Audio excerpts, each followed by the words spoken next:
Hello everyone and welcome back to my channel, it's Weeb.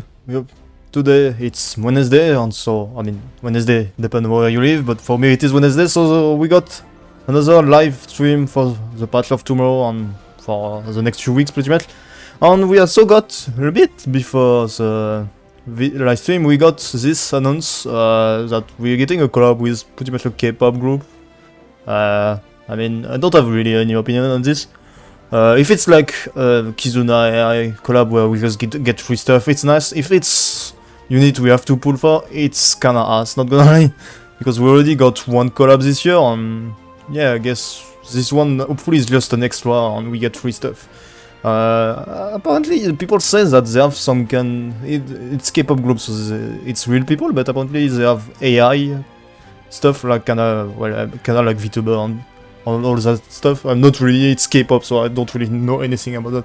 The only K-pop group I know is BTS, and I've never listened to any of their music, so yeah, not really knowledgeable about that.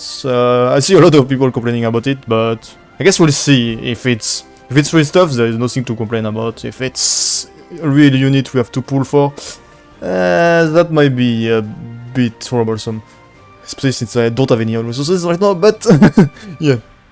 Then we're gonna go over what was announced in the last stream. So first off, the little password is Girl of Fate. I'm gonna make it appear somewhere on the screen.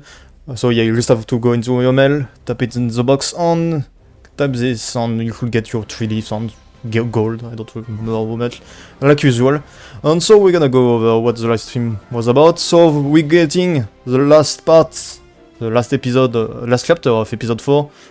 So chapter 10, we're getting... Out of that, where it's kinda like episode 3, we're getting Moonlight Adin from it, and Moonlight Adin is kinda like Mercedes in a way, so I guess I'll just leave you with the presentation video for now.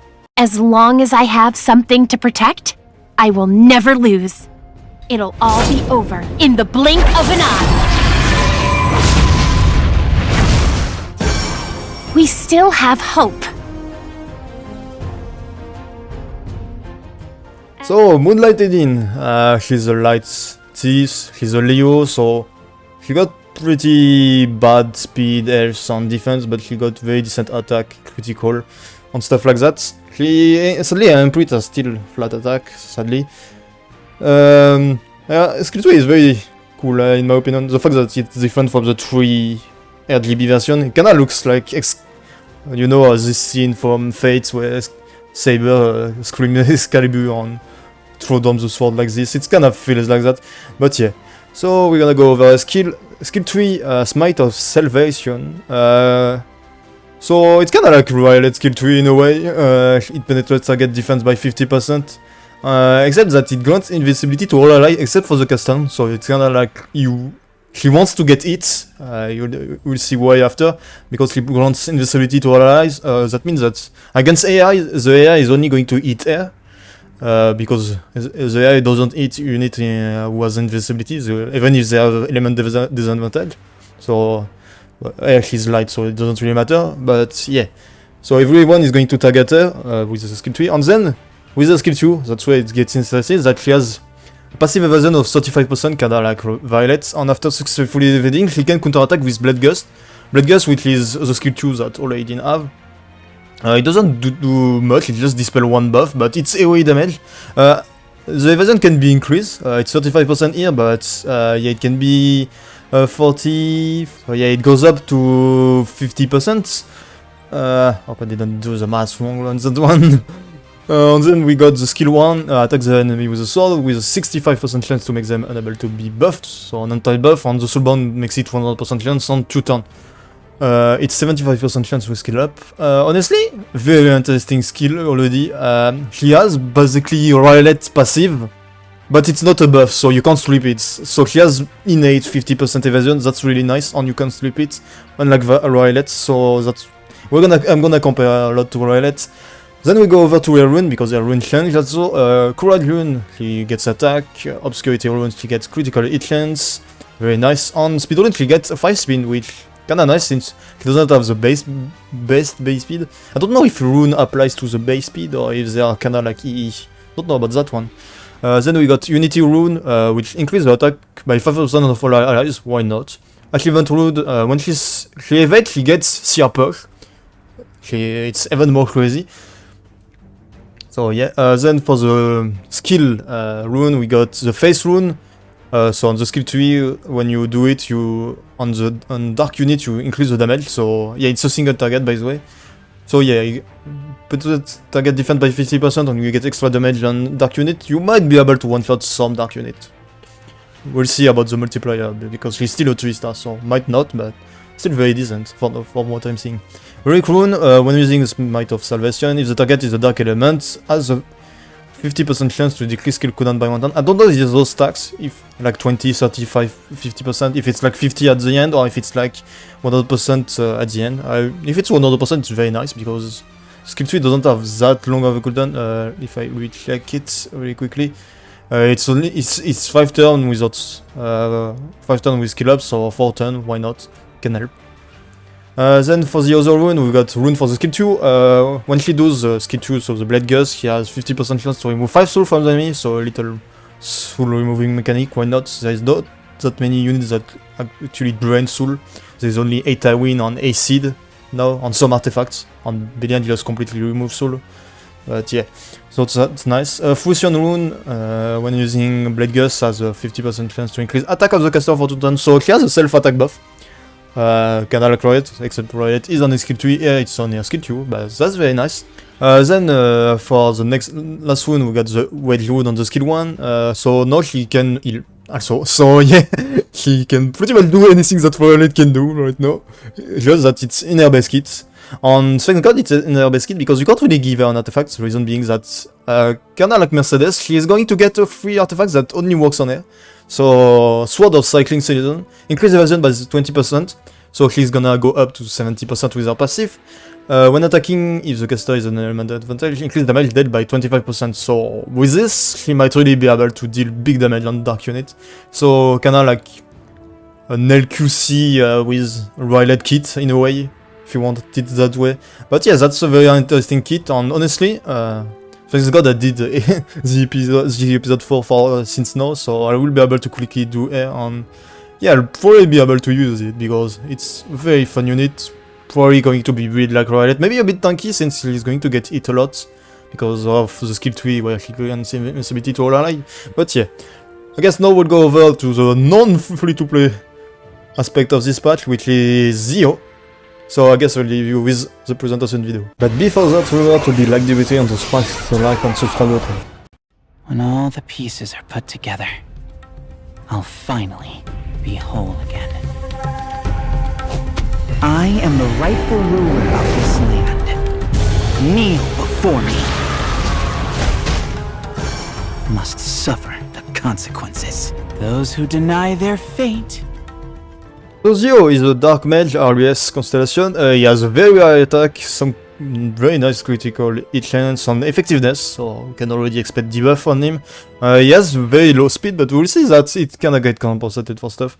And then he got pretty low bulk overall, low defense, and I think the defense is actually kinda nice for mages, let's be honest. So, the skill 2 is, I'm just going in the same order as the video does. At the start of the first battle, increase combat readiness by 10%, so that means that he gets combat readiness instantly when the battle starts, so that's why even if he's slow, he's still gonna get pucked.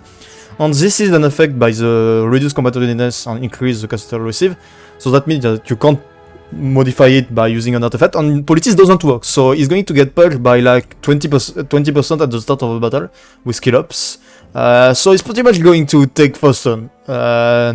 I think like a 250 Zio would be able to take first turn against Ran and stuff. Not really sure, but yeah, with 20% push at the start of the battle, you're almost sure he's going to take first turn, despite being 106 base speed. Then skill 3, bow down before me. He dispelled 2 buffs from the enemy, it's a single target, silencing for 1 turn and decreasing combat readiness by 30%, so you can kinda control the enemy opponent with this kit. Grant Deify to the caster for 3 turn. It penetrates the caster defense by the target defense by 100% and cannot trigger critical hits. So expect kinda big damage, but not that much because you cannot trigger critical hit, and you'll see that he's still a critical hit unit, it's not a Wayung or that kind of stuff. When the target is a hero, damage dealt increase % to the caster current health, so that means that at the start of the battle, since everything is full life, you're gonna deal big damage to any opponent, I feel. I don't know if the silence is even going to be useful, you might kill them.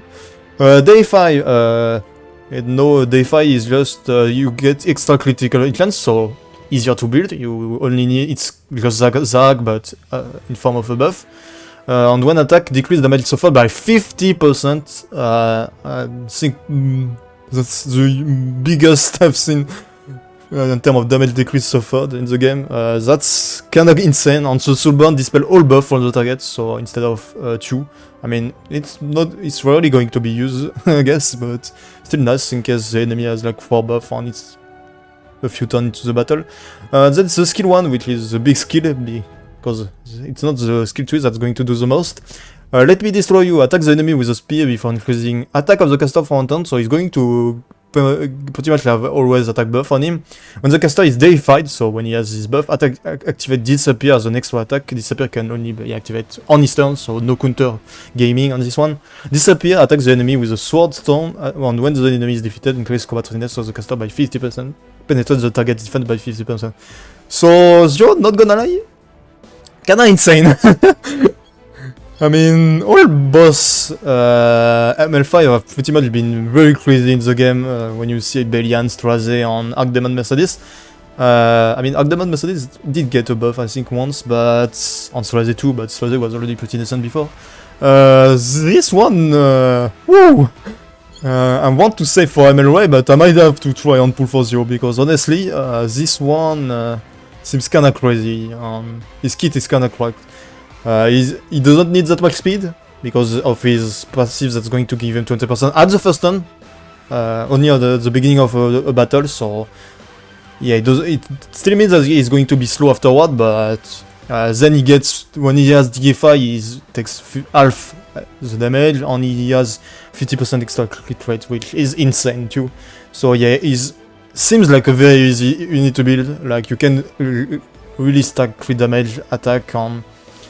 You can even don't care about the effectiveness actually, because the only effectiveness you need is for the strip on silence, which you don't need if you kill, so yeah, that's kind of a crazy one, not gonna lie.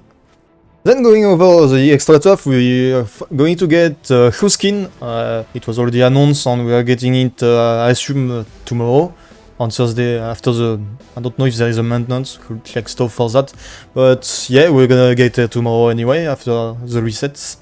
We're getting Enchanted Inheritance Season 4, it was already teased last time that it was coming in November, it's coming this Monday, so next week, because this week Monday already passed, but and then we know the next skin for RTS season, which is Little Queen Charlotte, kinda interesting, again a woman skin, I mean, waifu are nice, but yeah, only Abby has a skin for now, so I guess hopefully one day we get a nice male skin.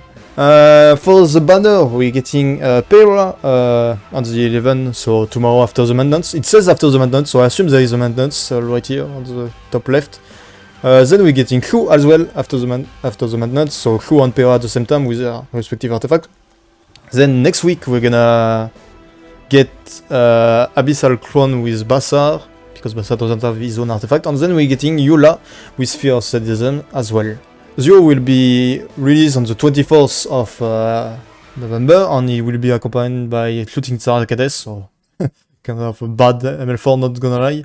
But yeah, that's it for this week balance, not balance patch, but just patch, and I hope you guys liked it. Very big news, especially for Zio and Moonlight Adin, very nice unit.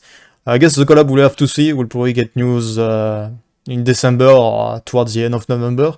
We'll see about that. Yeah, I guess this is it. We'll see each other next time. Bye, guys.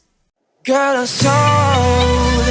We never took a night off, saw me cold.